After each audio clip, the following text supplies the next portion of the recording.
Chicos, muy buenos días. Les saluda cordialmente la Misaría para darles la bienvenida a un capítulo más de la biología. El tema correspondiente de esta semana es la histología animal, en la cual estudiaremos tejidos animales del ser humano. Entonces vamos a empezar con el tema correspondiente. Para poder empezar, vamos a recordar que en la histología, lo correspondiente a los tejidos, hay 4 tejidos animales. De repente pensamos, no, pero hay más, yo conozco más. Sí, sin embargo, se clasifican en 4 y vamos a ver cuáles son. Está el tejido conectivo, el tejido epitelial, el tejido muscular y el tejido nervioso. Entonces, empecemos. Recordemos pues que la histología es una ciencia, rama de la biología que estudia lo relacionado a los tejidos orgánicos, tejidos del organismo, su estructura microscópica, el desarrollo y sus funciones. Eso estudia pues la histología. Sin embargo, la histología animal estudia netamente la estructura, funciones de los tejidos, pero de los animales, correspondientes pues a los animales. Recordemos que en biología a nosotros nos consideran como animales racionales y estamos clasificados dentro del reino animal. Vamos a ver acá, estas son fotografías microscópicas de cómo se observan los tejidos en los animales. Por ejemplo, el tejido conectivo es de este tipo, el tejido epitelial es así. El tejido muscular corresponde a verse de esta manera y el tejido nervioso así, de esta forma. Y está la neurona. Entonces, chicos, recordemos que esto es los tejidos animales. Son 4. Conectivo, epitelial, muscular y nervioso. Entonces, hay más tejidos. Vamos a ir por partes, chicos. El tema de hoy corresponde al tejido conectivo y epitelial. La siguiente clase haremos tejido muscular y tejido nervioso. Entonces, vamos a ver a los tejidos animales. Vamos a ver el tipo de tejido, características de las células, ubicaciones principales. El tejido conectivo, pues, van a ser células dispersas dentro de un fluido. Recordemos que los tejidos son conjuntos de células. Sí, efectivamente, repito, los tejidos son conjuntos de células. Vamos a ver que el tejido conectivo se encuentra en los huesos, en los ligamentos, en la grasa, en los tendones y en la sangre. Vamos a ver al tejido epitelial, están estrechamente empaquetadas, son muy juntas y pues donde lo encontramos o donde se ubican en la capa exterior del cuerpo y de los órganos, en la capa interior de las vías digestivas, en los pulmones, en los vasos sanguíneos. En toda esa zona se encuentra el tejido epitelial. El tejido muscular, su característica es que pueden alargarse y contraerse, o sea, cambian de longitud. Donde encontramos en los músculos esqueléticos, músculos encima de nuestro esqueleto, en el corazón, en la pared de las vías digestivas también. Vamos a ver el tejido nervioso. El tejido nervioso pues genera corrientes eléctricas, secretan mensajes químicos, donde se encuentran en el cerebro, en la médula espinal, en el oído interno, en la retina del ojo, en la nariz. En realidad, alrededor de nuestro cuerpo está el sistema nervioso, el central en el cerebro y la médula espinal y el periférico alrededor de nuestro organismo. Vamos a ir en primer lugar a hablar acerca del tejido conectivo. Miren, este por ejemplo es un tendón, es un tipo de tejido conectivo. Es una fotografía real. Vamos a leer las características de los tejidos conectivos.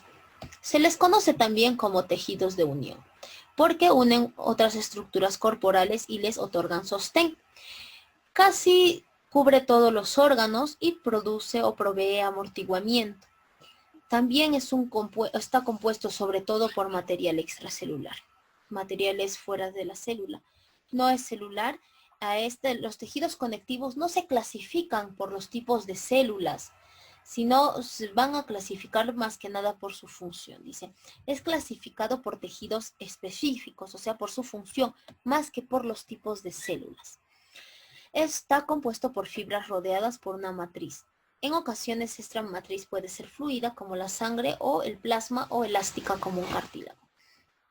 Chicos, dentro de los tejidos conectivos vamos a estudiar a 5 tejidos más. O sea, dentro de los tejidos conectivos, otro nombre de los conectivos son tejidos conjuntivos. Por lo tanto, vamos a estudiar 5 tipos dentro de los conectivos.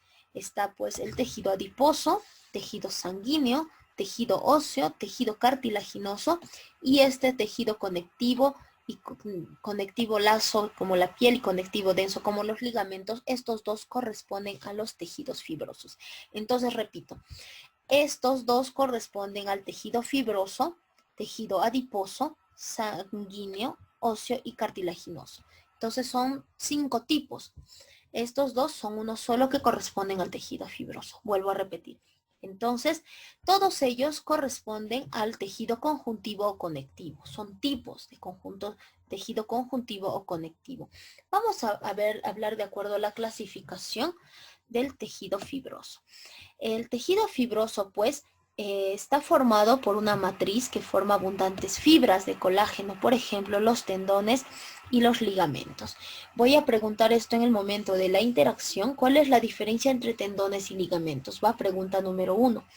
Las células del tejido fibroso son los fibrocitos y los fibroblastos. Entonces, en este tejido fibroso que se encuentra pues en los tendones o ligamentos, hay fibrocitos y fibroblastos. Esas son las células. Vamos a ver las funciones. ¿Qué función tiene el tejido fibroso? Función de nutrición y mantenimiento de los órganos. Unen la piel con los músculos, unen músculo con músculo, unen músculo con hueso, etc. Más que nada de unión. Esa es la función del tejido fibroso. Aquí tenemos un ejemplo. Estos son tendones, ya que van a unir este hueso con hueso y músculos con hueso.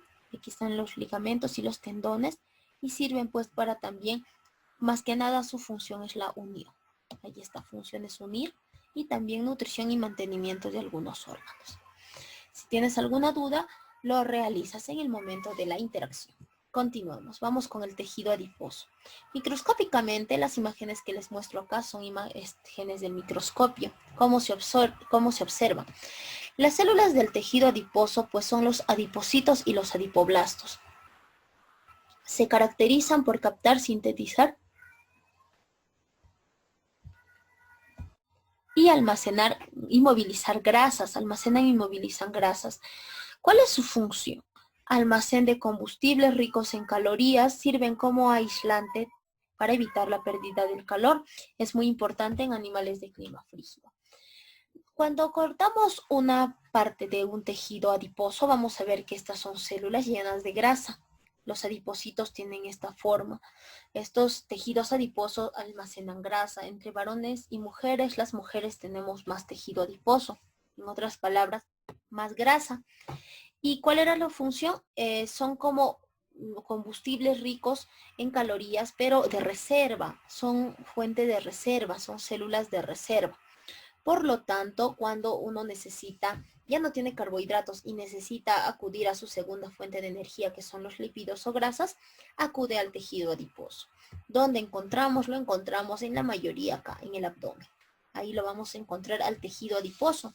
Esto está muy relacionado también con la liposucción. Hay señoritas que se realizan pues la liposucción. ¿Y en qué consiste? El cirujano coloca un tubito largo de metal encima de esto, o sea, en la grasa de este tejido adiposo y comienza a succionar. Succiona para que solamente quede la piel y la grasa desaparezca. Sin embargo, se recomienda realizar este procedimiento por médicos certificados, cirujanos plásticos certificados, porque si es un principiante, en el afán de extraer adipocitos, puede extraer también hígado, riñones y otros órganos. Entonces es muy importante tener cuidado. Vamos a hablar ahora acerca del tejido cartilaginoso. El tejido cartilaginoso, pues, tiene esta forma. Miren, ustedes observen, están más juntas, son unas células, esto coloreado más oscurito, corresponde al núcleo de estas células. Sus células son los condrocitos y los condroblastos. Tienen abundante sustancia intercelular, siendo estas rígidas, lisas y flexibles. Está cubierto por un tejido conectivo llamado pericondrio. O sea que esto forma los cartílagos. ¿Y dónde encontramos cartílagos? En nuestras orejas, en nuestro tabique nasal, en las terminaciones de las costillas. Y recordemos que estos cartílagos no son duros como los huesos, sino son flexibles. Entonces, alrededor de estos cartílagos hay un tejido protector llamado pericondrio. Estas células se llaman condrocitos, así como también hay condroblastos. ¿Cuáles son las funciones? Dice, es el esqueleto de sostén de los embriones. Cuando se realiza la fecundación, a partir de la segunda semana de gestación ya es un embrión. Desde la segunda semana hasta el tercer mes se le considera como embrión y el esqueleto de estos embriones es cartílago. Entonces ahí hay abundante tejido cartilaginoso. También hay soporte de tejidos blandos, forma parte de las articulaciones, permite el crecimiento de los huesos largos. Recordemos que cuando un bebé nace, todavía sus huesos no están osificados, o sea, no es hueso netamente, sino todavía tiene pues tejidos cartilaginosos. Es por eso que el bebé agarra su pie y comienza a succionar, llega sin ningún problema hacia la boca. Entonces vamos a ver también acá las terminaciones de las costillas. Miren, fíjense, estas zonas de color medio azul vienen a ser pues cartílago, al igual que en las vértebras. ¿Por qué? Porque le otorga flexibilidad. Voy a realizar otra pregunta. Esta es la pregunta número 2. ¿Por qué las terminaciones de las costillas son cartílago? ¿Por qué no son hueso? Porque se supondría que toda la caja torácica, toda esta parte corresponde a las costillas, al esternón, este hueso del medio se llama esternón, y a las vértebras que están por atrás, toda esta caja torácica, porque no solamente es hueso. Porque las terminaciones netamente tienen que ser cartílago. Esa viene a ser la pregunta 2. La vamos a responder en el momento de la interacción. Entonces recordemos que el cartílago pues otorga flexibilidad y tiene estas funciones. Vamos con el siguiente, el tejido óseo. El tejido óseo, pues sus células son los osteocitos, los osteoblastos y los osteoclastos. Su matriz, esta es una imagen de un tejido óseo, está formada por una proteína llamada osteoína, en la cual están impregnados fosfatos y carbonatos de calcio, por lo cual es rígida. Entonces, ¿por qué el hueso es duro? En otras palabras, gracias a los fosfatos y carbonatos de calcio que le dan la estructura dura, la estructura rígida, y también gracias a la oseína. Entonces, estos tejidos están recubiertos, o sea, el hueso, en otras palabras, está recubierto por un tejido llamado periósteo. Recordemos que los cartílagos estaban recubiertos por pericondrio. En cambio, los huesos están revestidos, o el tejido óseo, por periósteo. ¿Cuál es su función? Soporte de tejidos blandos, ya, protección de órganos vitales, como en el anterior caso, la caja torácica está formada por huesos también para proteger a los órganos vitales, como el corazón, los pulmones, así igual como el cráneo. Forma una cavidad que protege al cerebro, ¿no? Entonces, protección de órganos vitales. Proporciona el sistema de palancas que hace posible el movimiento. Cuando tú estiras y contraes el brazo o estiras y contraes la pierna, ese es un sistema de palancas. También participa en la hematopoiesis en la médula ósea roja. Este es un hueso, es un fémur. En estas cabezas de estos huesos grandes está la médula ósea roja. Aquí se fabrican pues las células sanguíneas como los glóbulos rojos, glóbulos blancos y plaquetas. Entonces, tiene el tejido óseo, forma órganos como los huesos, y dentro de los huesos está la médula ósea roja, dentro de los huesos largos, en estas cabezas. Aquí está la médula ósea. Entonces, ¿qué es un trasplante de médula? Te sacan, ya, esta médula que no funciona bien y te colocan otra médula. Y este es el trasplante de órganos más fácil que hay. Dentro del tejido óseo también hay unos conductos llamados conductos de Havers, que son vías microscópicas de los huesos a través de los cuales vasos sanguíneos y nervios nutren y controlan a las células óseas. Entonces son como huequitos microscópicos. Por ahí pasan vasos sanguíneos que nutren y controlan a las células óseas. Si tienes alguna duda, entonces me lo haces saber en el momento de la interacción. Vamos pues a la parte D, al tejido sanguíneo. Este tejido sanguíneo, bueno, esta es la parte E ya. El tejido se nos ha chispoteado. Esta es la D, esto corresponde a la E. Y acá hay un lapsus. Vamos a anotar entonces. Vamos a colocarle un color. Ahí está. Esto corresponde a la E. Esto es E. Ya, entonces no se pinta bien. Con este color, con este color. Muy bien.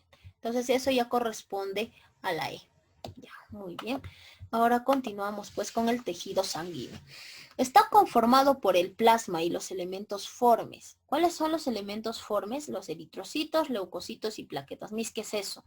Esperen, chicos, ahorita les explico. El pH, o sea, el potencial de hidrogeniones es de 7.35 a 7.45. En química, ustedes van a aprender qué es ácido y qué es base. Entonces, el 7 corresponde a un neutro, no es ni ácido ni es base. Esta es una imagen microscópica donde esta parte son los glóbulos rojos y esta parte son los glóbulos blancos. Y ahí las plaquetas están más pequeñitas. ¿Por qué está formado el tejido sanguíneo? Por componentes como plasma y células o elementos formes, que son células sanguíneas. Tenemos nosotros un dibujito acá. La sangre, cuando tú lo recibes, tiende a coagularse. En el momento de la coagulación, baja esta célula sanguínea acá. Y aquí están las células pues, sanguíneas como los glóbulos rojos, glóbulos blancos y plaquetas. Esta parte es el plasma, que es un líquido incoloro, es un agua con sales minerales. Y vamos a leer que es formado por 90 a 92% de agua, con una mezcla compleja de proteínas, carbohidratos, lípidos, sales, hormonas, enzimas, anticuerpos, gases, etc. Entonces todo esto contiene el plasma, pero es líquido, porque está agua con carbohidratos, sales minerales, anticuerpos, gases, etc. Entonces, cuando tú matas el cuy, recibes, por ejemplo, la sangre, porque la sangrecita del cuy es muy nutritiva, y vas a ver que encima está pues un líquido amarillento medio transparente. Ese corresponde al plasma. ¿Cuál es la función del plasma? Interviene en la coagulación sanguínea mediante el fibrinógeno. O sea, gracias a la plasma, pues se realiza la coagulación. Interviene en el fenómeno de la inmunidad, sí, porque tiene anticuerpos. Regula el equilibrio ácido-base juntamente con la hemoglobina. Transporta sustancias nutritivas como también iones. La presencia del fibrinógeno, albúmina y globulina le da esa característica densa, 6 veces más que el agua. O sea, esto no es líquido como el agua, es un líquido sí, pero es más espeso. El plasma es más espeso. Aquí va la tercera pregunta. Es para todos. Y es un tema de un poquito de investigación. Recordemos que cuando nosotros sangramos por la nariz o nos hacemos un corte un poco profundo, esta sangre tiende a coagularse. Pero yo les voy a preguntar, sabemos nosotras como señoritas, como mujeres, que la sangre de la menstruación no se coagula. Quiero que me respondan por qué. ¿Por qué, a diferencia de otras sangres, si nos da hemorragia nasal, por qué esa sangre sí se coagula y la sangre de la menstruación no se coagula? Tiene mucha relación con este tejido sanguíneo. Entonces, en el momento de la interacción, vamos a responder. Bien, vamos a pasar por acá. Sigue todavía, vamos a borrar todavía. Ahí está. Vamos a los elementos formes. En los elementos formes, pues tenemos a los glóbulos rojos, llamados también eritrocitos, hematíes o ruborcitos. Son discos circulares bicóncavos. Miren, esto no tiene cavidad, está abierto. A eso se le llama cóncavo, pero es bicóncavo porque por acá está abierto y por la parte de atrás también. Por eso son bicóncavos. Carecen de núcleo y no se multiplican. Tiempo de vida promedio de 120 días. Contiene la hemoglobina, quien le da el color rojo. ¿Cuál es su función? Transporte de gases. Transporta oxígeno. También interviene en la regulación ácido-base. Pero su función principal es transportar oxígeno. Recuerden, voy a preguntar también, ¿los glóbulos rojos transportan oxígeno? Ahí va la siguiente pregunta, la quinta pregunta, si no me equivoco. Si los glóbulos rojos no tienen núcleo, ¿cómo se realiza un análisis de ADN? Si sabemos que el núcleo está en el ADN. O el ADN, perdón, está en el núcleo. Entonces, si los glóbulos rojos no tienen núcleo, ¿cómo se realiza un análisis de ADN en sangre si sabemos que el ADN está en el núcleo y estos no lo tienen? Esa va la siguiente pregunta. Vamos con los glóbulos blancos, los leucocitos. Son células nucleadas. Su función es la defensa. Acá tenemos pues una imagen de los glóbulos blancos. Aquí están glóbulos rojos, glóbulos blancos y estas estrelladitas son las plaquetas. Su función es defendernos. Entonces, si nadie muere por ti, ¿quién va a morir por ti? Los glóbulos blancos. Ellos mueren defendiéndote. Entonces, siéntete amado. Vamos con las plaquetas, llamados también trombocitos. Recordemos que los glóbulos blancos son llamados leucocitos. Cito es célula, leuco es blanco. Entonces, células blancas o glóbulos blancos. Ahora, las plaquetas son llamados trombocitos. Citocélula, trombo, tiene relación con la coagulación. Entonces, son fragmentos citoplasmáticos del megacariocito, que es la célula precursora ubicada en la médula ósea roja. O sea, hay una célula precursora llamada megacariocito. Esta, pues, se divide y, o sea, empieza a diferenciarse, se llama, y va a volverse un glóbulo rojo, un glóbulo blanco y una plaqueta. ¿Cuál es la función de las plaquetas? Su función viene a ser la coagulación sanguínea y la cicatrización de heridas. Si nos hacemos un ligero corte, entonces va a sangrar un rato y luego deja de sangrar, porque las plaquetas acuden ahí, forman una barrera para que coagulen esa parte, ya no sangra ya. Entonces, nuestras plaquetas son muy importantes. Vamos con el tejido epitelial, es el último tejido de esta clase. Sus características son pues escasa sustancia intercelular, fuerte adhesión entre las células, microscópicamente se observan así, miren, estas células son células epiteliales, están muy juntas, muy unidas, esta es su núcleo, la parte circular, son avasculares, o sea que aquí no hay irrigación sanguínea, por eso cuando te cortas pequeño no sale sangre, y solo lo que se queda ahí nada más sin salir sangre, o sale muy poquita sangre. Presentan una lámina basal, o sea, encima hay una lámina compuesta por colágeno. ¿Cuáles son sus funciones?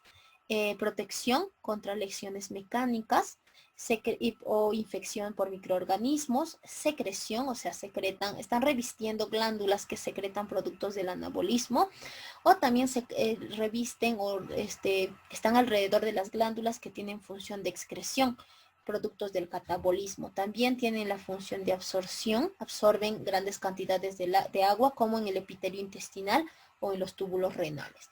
Y también tienen la función de la sensación como en el epitelio olfativo, gustativo o en el tacto. Entonces, esa es la función, pues, del tejido epitelial. Nos vamos a quedar aquí, chicos, y nos vemos en la interacción. Cuídense mucho. Bye, bye.